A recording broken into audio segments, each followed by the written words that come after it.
بسم اللہ الرحمن الرحیم لما ذکر تطہیر النجاسات شرع فی تقسیمها علی الغلیظ والخفیفہ۔ پھر جب مصنف رحمۃ اللہ تعالی علیہ تطہیر نجاسات کے بیان سے فارغ ہو چکے تو انہوں نے ان نجاسات کی خفیفہ اور غلیظہ پر تقسیم کا بیان شروع کیا۔ یعنی پہلے تو یہ بتایا کہ جو چیز ناپاک ہو جائے گی نجس، ایک تو نجس ہے یعنی نجاست، اور نجس جو چیز ناپاک ہوئی مثلا کپڑا بدن وغیرہ، تو جب ان کو پاک کرنے کا طریقہ بتا دیا گیا تو اب وہی بتانا چاہتے ہیں کہ نجاست کی پھر دو قسمیں ہیں، ایک نجاست غلیظہ اور نجاست خفیفہ۔ وَبَيَانَ مَا هُوَ عَفْوٌ مِنْهُمَا، اور پھر اس بات کا بیان بھی انہوں نے شروع کیا کہ ان دونوں نجاستوں میں سے کتنی مقدار معاف ہے، اس کا ذکر کرتے ہوئے فرمایا فقال وَقَدْرُ الدِّرْهَمِ مِنْ نَجِسٍ غَلِيظٍ، اگر نجاست غلیظہ ہے تو اس کی ایک درہم کی مقدار، ٹھیک ہے، نجاست غلیظہ جیسے پیشاب ہے یا خون ہے یا شراب ہے یا مرغی کی بیٹ ہے یا گدھے کا، بلی کا، چوہے کا پیشاب ہے یا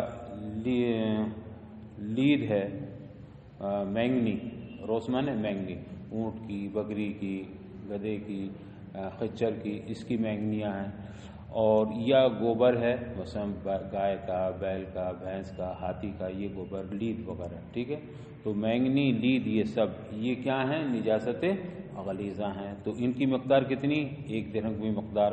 وما دون ربع ثوب مما خف، اور جو نجاست خفیفہ ہے اس سے کپڑے کی چوتھائی سے کم، یعنی جس کپڑے پر یا بدن کے جس حصے پر وہ نجاست خفیفہ لگی ہوئی ہے اس کے چوتھائی سے کم اگر یہ ہے، مثلا نجاست خفیفہ کیا کیا ہے، جیسے کبول فرسن، گھوڑے کا پیشاب، ٹھیک، وما یوکل لحمہ، یا ما یوکل اللحم، جانوروں کا، وہ جانور جن کا گوشت کھایا جاتا ہے ان کا پیشاب، وخرعوطیرن، قرعوطیرن، یا پرندوں کی بیٹ، لا یؤکل لحمہ، وہ پرندے جن کا گوشت نہیں کھایا جاتا ہے، ایک تو پرندے وہ چڑیاں وغیرہ کھانے کی ہوتی ہیں اور ایک وہ جو شکاری پرندے ہوتے ہیں ان کا گوشت نہیں کھایا جاتا، تو ان پرندوں کی بیٹ عفون، یہ خبر آئی تو یہ معاف ہے۔ نجاست غلیظہ سے کتنی مقدار، ایک درہم کی مقدار، اور نجاست خفیفہ سے ایک چوتھائی سے کم اگر یہ ہے تو معاف ہے۔ وَإِن زَادَ اللَّهُ، اور اگر ان دونوں مقداروں سے بڑھ گئی، یعنی ایک درہم سے زیادہ ہو گئی نجاست غلیظہ یا نجاست خفیفہ ایک ربع کے برابر ہو گئی یا ایک ربع سے زیادہ ہو گئی تو یہ ناقابل معافی ہے۔ معاف کا مطلب یہ ہے کہ ان کو کھا لو پی لو کچھ بھی کر لو، نہیں، ان کے ہوتے ہوئے نماز پڑھنا جائز ہے۔ قیل، اور فرماتے ہیں المراد بربع الثوب ربع ادنی ثوب یجوز فیہ الصلاۃ، ربع ثوب سے مراد کیا ہے، یعنی ایک کپڑے کی ایک چوتھائی سے کم ہو تو چوتھائی سے مراد کیا، کپڑے کی چوتھائی، کہتے ہیں ربع ادنی ثوب یجوز، اتنے کپڑے کی چوتھائی کہ جس سے کم میں نماز جائز نہ ہو، یعنی ادنی ثوب یجوز فیہ الصلاۃ، اتنا کپڑا کہ جس میں نماز جائز ہے، اس سے کم میں نماز جائز نہیں ہے، اس کا چوتھائی، مثلا یہاں سے ناک سے لے کر گھٹنے تک یہ ضروری ہے نا، اگر اس کے سطر کے نماز ہو ہی نہیں سکتی، باقی یہ ہے کہ مکروہ تحریمی ہوگی اگر کھلا رہے گا، تو اتنے حصے کا اگر چوتھائی ہے تو اس سے مراد کیا ہے، ربع ثوب۔ ایک قول تو یہ ہوا جو انہوں نے قیل سے کہا، ٹھیک ہے، وقیل، اور ایک قول یہ ہے کہ ربع الموضع الذی اصابتہ النجاسۃ، کہ ربع ثوب سے مراد یہ ہے کہ کپڑے کا وہ جگہ یا وہ کپڑے کی وہ جگہ جس پر نجاست لگی ہوئی ہے، تو کپڑے کے جس حصے پر نجاست لگی ہوئی ہے اس کا چوتھائی، مثلا دامن پر نجاست لگی ہوئی ہے تو دامن کا چوتھائی، آستین پہ نجاست لگی ہے تو آستین کا چوتھائی، پورے کرتے کا چوتھائی نہیں، تو ایک قول تو یہ ہوا کہ جتنے حصے مطلب جس سے کم میں نماز جائز نہیں ہے اس کا چوتھائی، تو وہ صرف ناک سے لے کے گھٹنے تک ہوا، اور ایک قول یہ ہوا کہ جس حصے پر نجاست لگی ہوئی ہے اس حصے کے چوتھائی.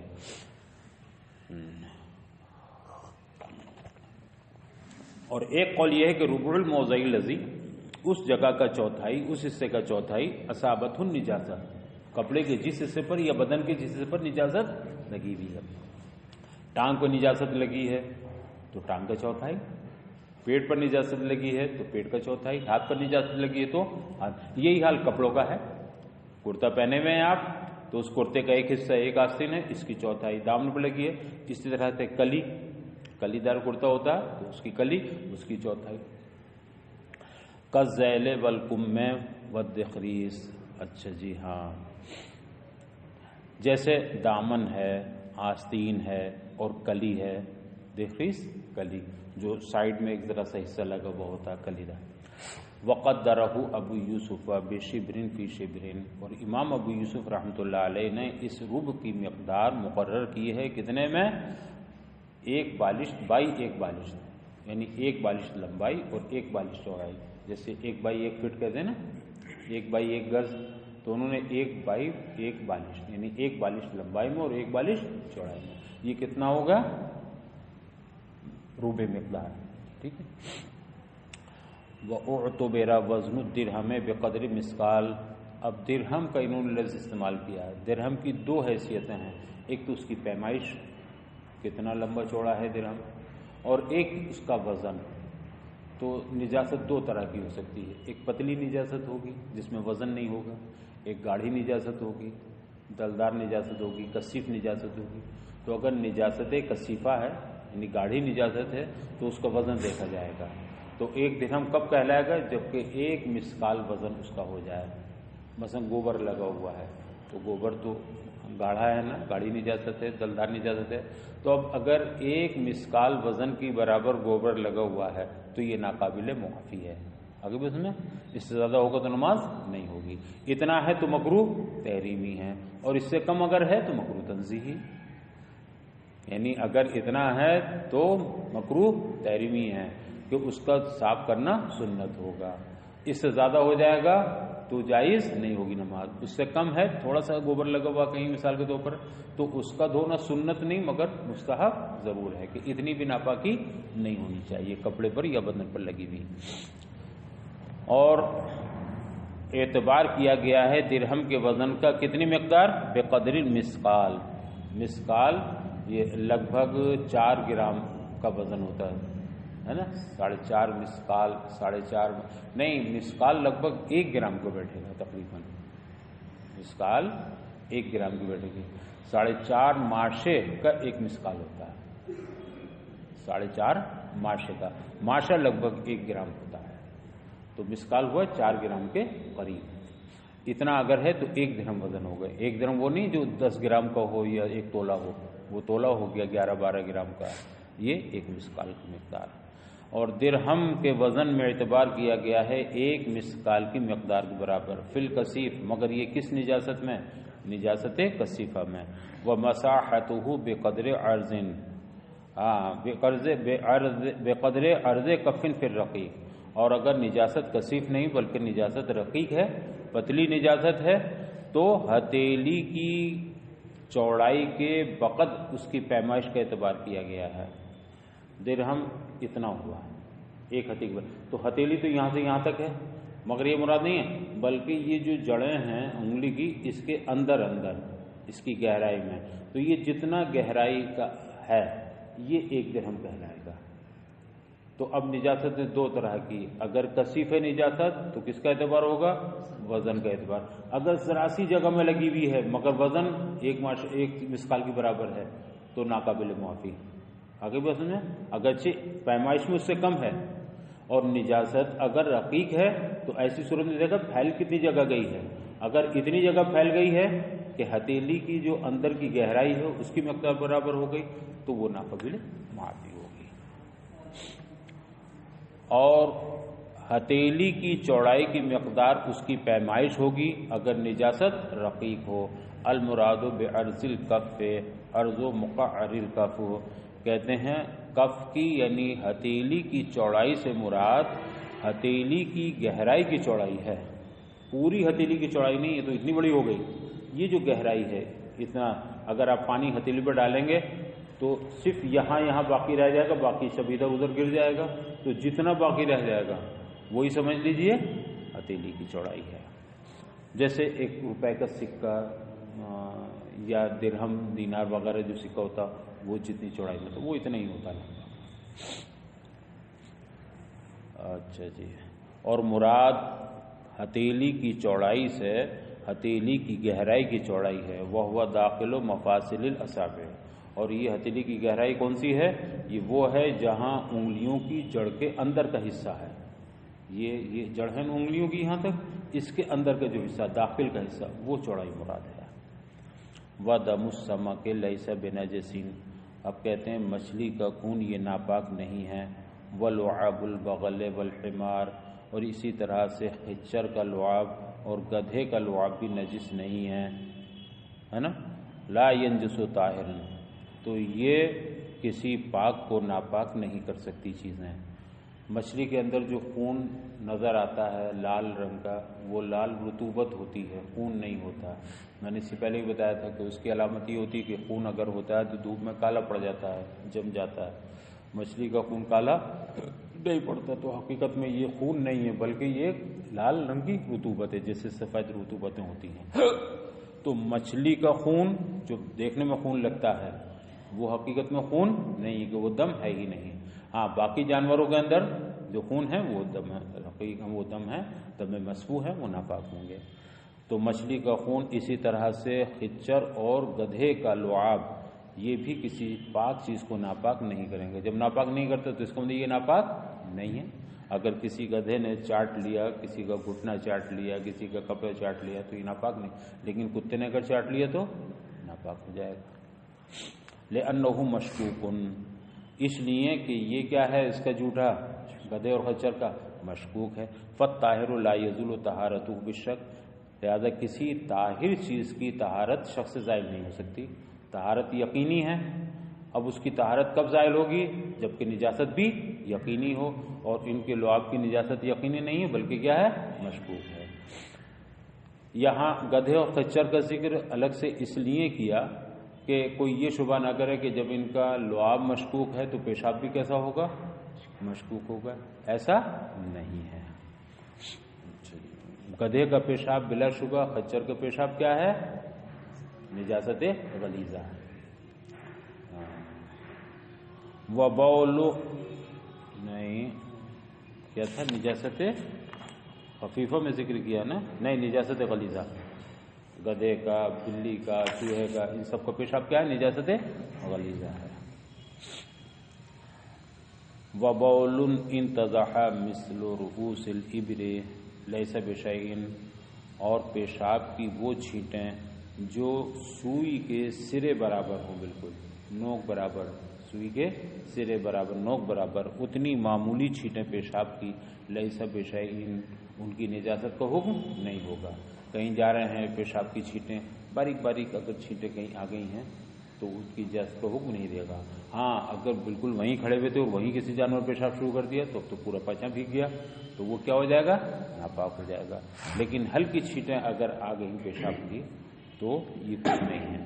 وَمَاءٌ وَرَدَ عَلَى نَجَسٍ كَعَكْسِهِ، اور وہ پانی جو کسی نجاست پر واقع ہو گیا، نجاست پر گر گیا، پانی نجاست تھی کسی چیز میں، اس میں پانی گر گیا تو یہ ایسے ہی ناپاک ہو جائے گا پانی، کعکس ہی، جیسے اس کا عکس کا حکم ہے۔ ایک جگ پانی رکھا ہوا ہے، اس میں ایک قطرہ پیشاب گر گیا تو یہ پورا جگ ناپاک ہو گیا کہ نہیں؟ تو جس طرح پانی میں نجاست گر جاتی ہے اور اس کی ناپاکی کا حکم ہوتا ہے، اسی طرح سے اگر کہیں پیشاب پڑا ہوا ہے، ایک قطرے پیشاب تھا جگ کے اندر، اس میں پانی آ گیا تو وہ پورا جگ پانی کیسا ہو جائے گا، ناپاک ہو جائے گا۔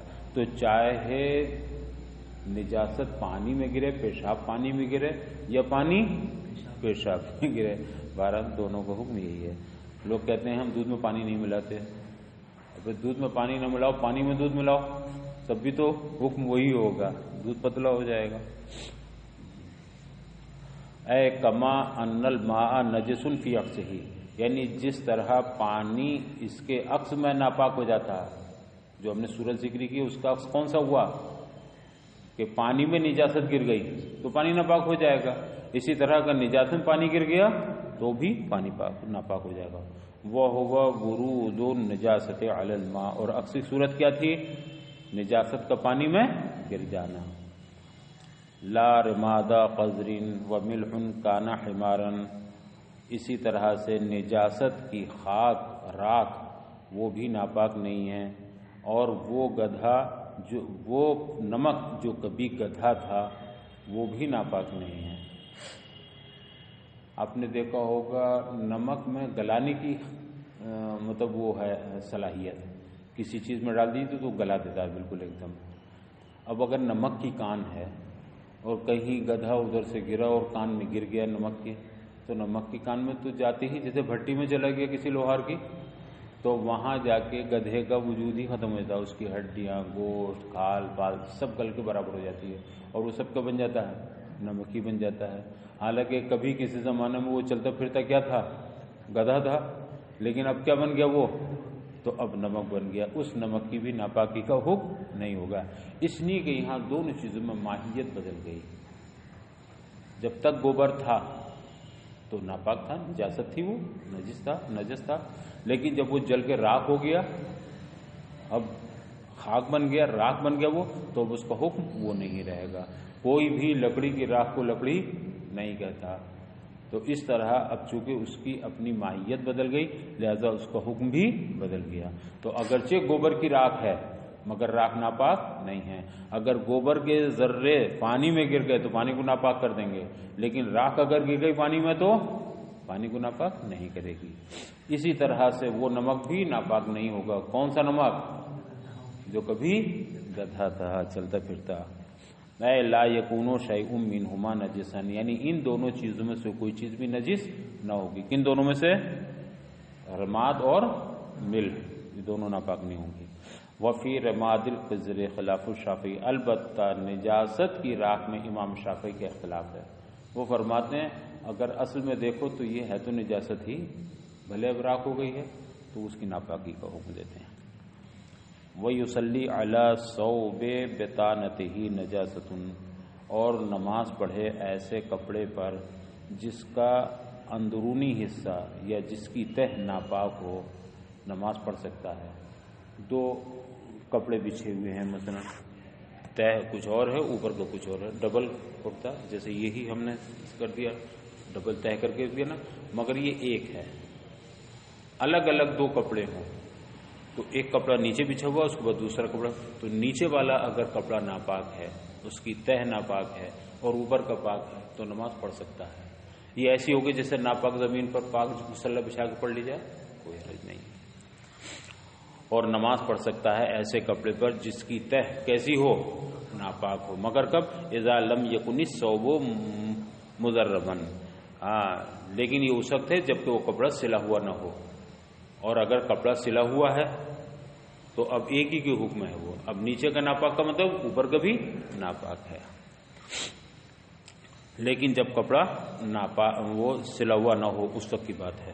وَعَلَى طَرَفِ بِسَاطٍ طَرَفٌ آخَرُ مِنْهُ نَجِسٌ، اور ایسے بچھونے کے ایک کنارے پر بھی نماز پڑھ سکتا ہے جس کا دوسرا کنارہ ناپاک ہو۔ چادر بچھی ہوئی ہے، یہاں پیشاب ہے اسی چادر میں، مگر اس کونے پہ پیشاب ہے، اس کونے پہ نماز پڑھ لے، کوئی حرج نہیں ہے۔ وہ ناپاک کپڑے پر اس کی یہ اعضاء جو سجدے میں لگتے ہیں زمین سے وہ نہیں لگنے چاہیے۔ ہم جس حصے پر نماز پڑھ رہے ہیں وہ حصہ کپڑا کیسا ہونا چاہیے؟ پاک، اگرچہ اس کے ادھر ادھر کا کپڑا ناپاک ہو۔ اور ایسے کنارے پر کپڑے بچھونے کے ایسے کنارے پر بھی نماز پڑھ سکتا ہے جس کی دوسری طرف کیسی ہو؟ ناپاک ہو، نجس ہو۔ یتحرک احدہما بتحریک الآخر او لا آخر، چاہے اس کی ایک طرف اس کا ایک کنارہ دوسرے کنارے کے حرکت دینے سے متحرک ہوتا ہو یا نہ ہوتا ہو۔ چھوٹا ہے، رومال ہے، ہلائیے تو اس کو وہ کونا ہل جاتا ہے، اس سے فرق نہیں پڑے گا۔ یہ دیکھنا کہ تمہارے نیچے جس پر تم کھڑے ہو جہاں تمہیں سجدہ کرنا ہے وہ پورا حصہ کیسا ہونا چاہیے؟ پاک ہونا چاہیے۔ وَإِنَّمَا قَالَ هَذَا احترازًا، اور جو مصنف نے یہ فرمایا یہ احتراز ہے ان مشائخ کے قول سے جنہوں نے یہ فرمایا کہ انما يجوز الصلاة على طرف الآخر اذا لم يتحرك احد الطرفين بتحریک الآخر۔ بعض مشائخ فرماتے ہیں کہ ایسے بچھونے پر یا ایسے بستر پر نماز نہیں پڑھ سکتا کہ جس میں ایک طرف جو ناپاک ہے اس کو حرکت دینے سے دوسری طرف میں بھی حرکت آتی ہو۔ جیسے حوض کے بارے میں آیا تھا کہ اتنا بڑا حوض اگر ہے کہ ادھر پانی ہلائیے تو اس کی حرکت کا اثر ادھر نہیں جاتا، تو یہ حوض کبیر کی تعریف میں تھی۔ تو بعض مشائخ نے قید لگائی کہ اتنا بڑا ہونا چاہیے کپڑا، جیسے پوری چادر بچھی ہوئی ہے، پوری قالین، اب ادھر ہم ہلا رہے ہیں تو ادھر فرق نہیں پڑ رہا تو ہو سکتا ہے، لیکن چھوٹا کپڑا اگر ہے تو نہیں۔ تو ان کے اس قول سے احتراز کرنے کی نہیں یہ قید لگائی ہے، اللہ طرف بساتن بسات طرف آخر منہ نجس یتحرک احدہما بتحریک الاخر اولا، ہے نا، جب نے کہا کہ حرکت کرے یا نہ کرے دوسری طرف حرکت کرنے سے اس میں کوئی فرق نہیں پڑے گا۔ وفی ثوب ظہر فیہ ندوۃ ثوب رطب نجس لف فیہ کمال لا کما یقطر شیء لو عسر یا عسر۔ وفی ثوب ظہر فیہ ندوۃ ثوب رطب نجس، اور اس کپڑے میں بھی نماز پڑھ سکتا ہے کہ جس کپڑے میں کسی ناپاک تر کپڑے کی تری ظاہر ہو گئی ہو۔ کب؟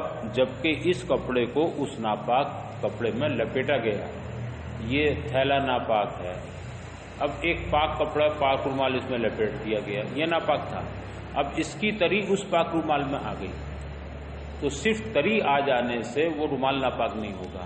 ہاں اگر اتنی تری آ گئی کہ اس رومال کو اگر نچوڑیں تو تقاطر ہو جائے، قطرہ ٹپک جائے تو رومال ناپاک ہوگا، لیکن اتنی تری اگر نہیں آئی ہے، بس صرف نمی آ گئی ہے تو اس نمی سے رومال ناپاک نہیں ہوگا۔ یعنی ناپاک کپڑے میں اگر کسی پاک کپڑے کو لپیٹ دیا گیا یا پاک کپڑے میں کسی ناپاک کپڑے کو لپیٹ دیا گیا اور پھر اس کی تری ناپاک کپڑے کی تری اس پاک کپڑے میں کتنی آ گئی کہ نچوڑنے سے قطرہ نہیں ٹپکے گا، قطرہ نہیں گرے گا، تو اس نمی سے فرق نہیں پڑے گا بلکہ اس پر نماز جائز۔ ہاں اگر اتنی نمی آ گئی کہ تقاطر ہو جائے، اگر نچوڑا جائے تو ناپاک ہو جائے گا۔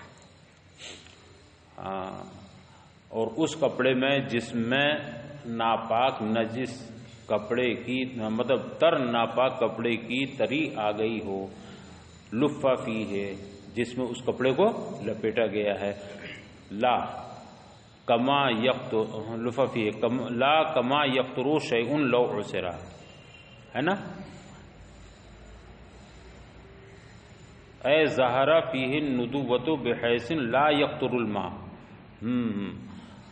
یعنی اس طرح وہ تری اور نمی ہو کہ اگر اس کو نچوڑا جائے تو لا یقطر الماء، تو پانی میں پانی نہ ٹپکے، پانی کا قطرہ نہ گرے، اتنی نمی ہے تو۔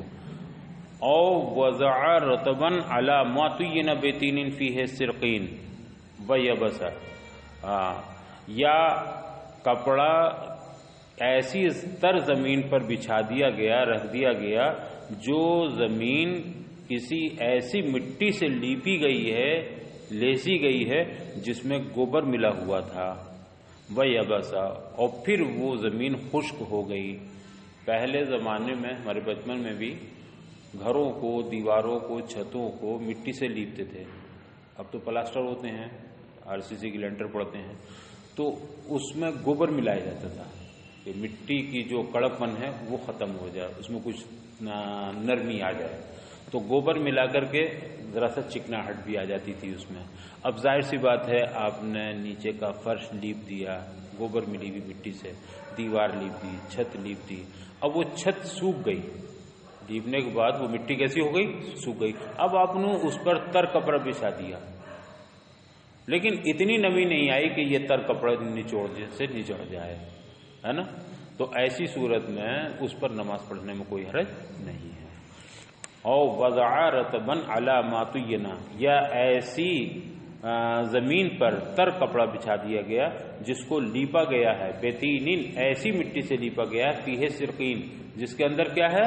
گوبر ملا ہوا ہے، ویبس، مگر وہ زمین کیسی ہو چکی ہے؟ خشک ہو چکی یبسن، او تنجسا طرف من ہو، یا کوئی ایسا کپڑا ہے جس کا ایک کنارہ ناپاک ہو گیا، ایک طرف ایک کنارہ نجس ہو گیا ناپاک، فنسیہ، اور یہ بھول گیا کون سا کنارہ ناپاک تھا، بڑا رومال تھا، اتنا تو پتا ہے کہ ایک طرف پیشاب میں بھیگا تھا یہ، لیکن وہ کون سی طرف ہے، وہ کون سا کونا ہے، وہ کون سا کنارہ ہے، یہ یاد نہیں رہا، ٹھیک ہے، تو اب اس کا جو اکثر حصہ ہے وہ تو پاک والا ہے نا، اب اسے بھول گیا، اس پر اگر نماز پڑھ لی تو نماز ہو جائے گی۔ یا غسل طرفن آخر، یا اس نے دوسرے کو دھو لیا، کنارہ تو یہ سوالہ سنا تھا، وہ سوالہ دھو لیا ناپاک سمجھ کر کے، تو بھی اس پر نماز ہو جائے گی۔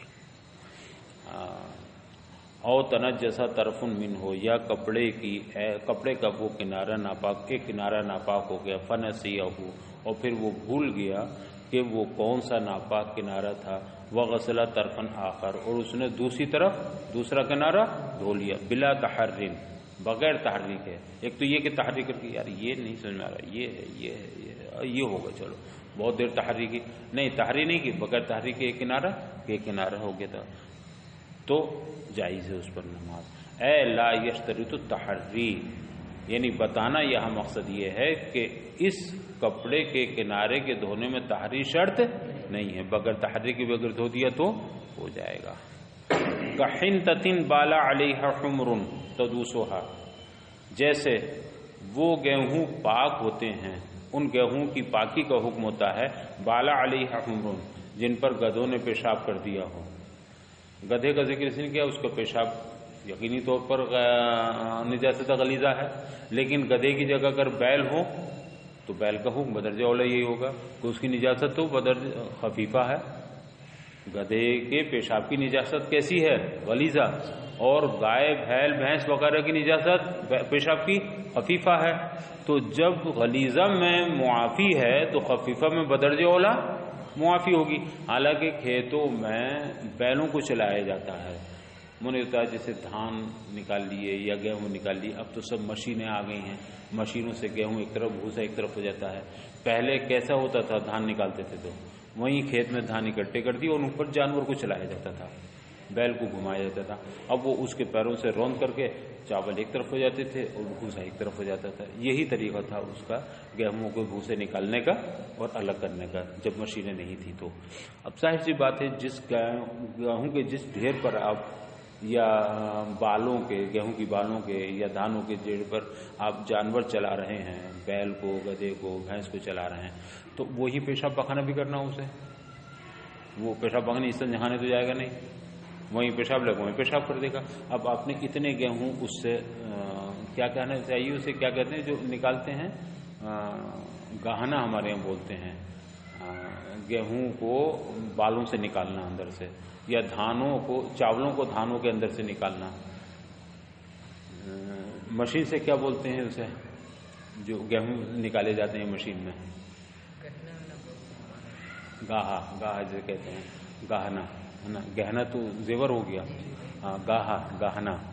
تو اب ظاہر سی بات ہے، گیہوں 1 کنٹل گیہوں ہیں جن پر جانور چل رہے ہیں، اسی میں اس نے پیشاب بھی کر دیا، تو پیشاب یقینی انہی گیہوں میں آیا، لیکن جب گیہوں نکل کر کے آ گئے تو سارے گیہوں کی پاکی کا حکم ہے، اور یہ نہیں کہا جائے گا انہیں دھو، لیکن کب، جبکہ ان گیہوں میں سے کچھ بطور ہبہ نکال دیے گئے ہوں، کسی کو دے دیے گئے، صدقہ کر دیا گیا، ہبہ کر دیا گیا، یا 2 جگہ تقسیم کر دیا گیا، 4 جگہ تقسیم کر دیا 1 کنٹل گیہوں کو 25-25 کلو کر کے۔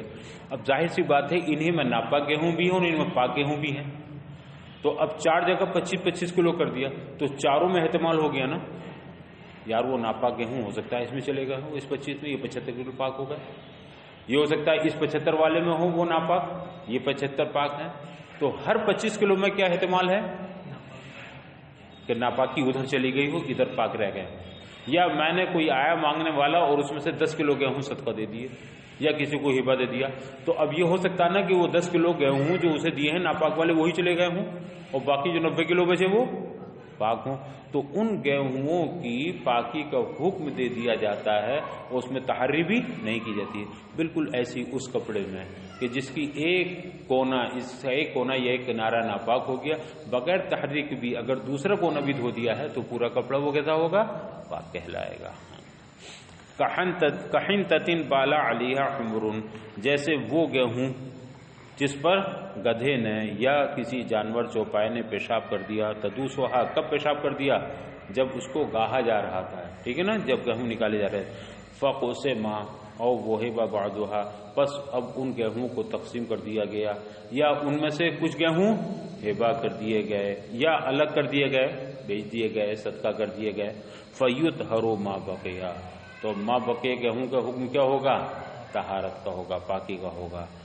علم، تمہیں معلوم ہونا چاہیے کہ انہ اذا وہب بعضھا، کہ جب ان گیہوں میں سے، مثلا 1 کنٹل گیہوں سمجھ لیجیے، جب ان 1 کنٹل گیہوں میں سے کچھ گیہوں کو ہبا کر دیا گیا، او قسمت، یا ان کو تقسیم کر دیا گیا، او قسمت الحنطہ، یا گیہوں کو تقسیم کر دیا گیا چند لوگوں کے درمیان یا 2 لوگوں کے درمیان، تو یکون کل واحد من القسمین طاہرا، تو اب دونوں قسموں میں سے ہر ایک قسم کیا ہو جائے گی؟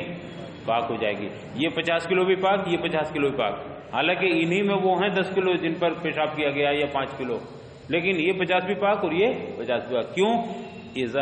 اذ يحتمل كل واحد من القسمين ان يكون النجاسة في القسم الآخر، اس لیے کہ ان دونوں قسموں میں سے، جو دونوں تقسیم کے بعد الگ قسم بنی ہے، ان دونوں قسموں سے ہر ایک قسم میں اس بات کا احتمال ہے کہ نجاست قسم آخر میں ہو۔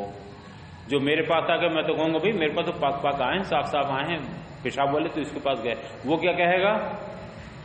پاک پاک میرے پاس آئے، پیشاب والے ادھر چلے گئے ہیں۔ اس لیے کہ ان دونوں قسموں میں سے ہر ایک میں احتمال یہ ہے کہ نجاست قسم آخر میں ہو۔ فاعتبر هذا الاحتمال فی الطہارۃ، لہذا اس احتمال کا طہارت میں اعتبار کیا گیا، لمکان الضرورۃ، ضرورت کی وجہ سے، ضرورت کی پیش نظر۔ اگر ایسا نہ ہو تو ایک ایک دانوں کو نکالنا بہت دشوار کام ہے اور مشقت کام ہے، تو آسانی کے لیے یہی کر دیا گیا۔